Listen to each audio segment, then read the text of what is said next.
إن الذين كفروا سواء عليهم أنذرتهم أم لم تنذرهم لا يؤمنون ختم الله على قلوبهم وعلى سمعهم وعلى أبصارهم غشاوة ولهم عذاب عظيم ومن الناس من يقول آمنا بالله وباليوم الآخر وما هم بمؤمنين يخادعون الله والذين آمنوا وما يخدعون إلا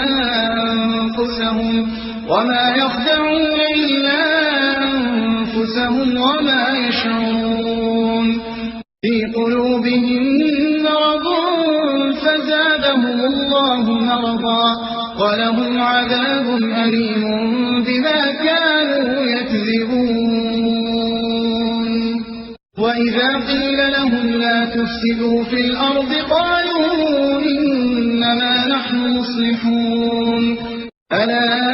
إنهم هم المفسدون ولكن لا يشعرون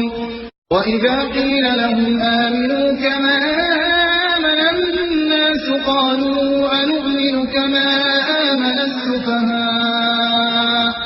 ألا إنهم هم السفهاء ولكن لا يعلمون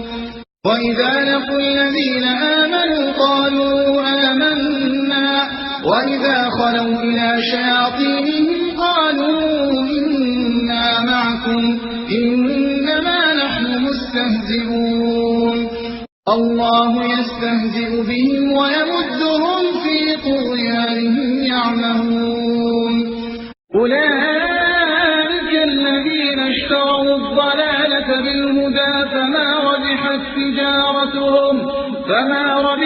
تجارتهم وما كانوا مهتدين.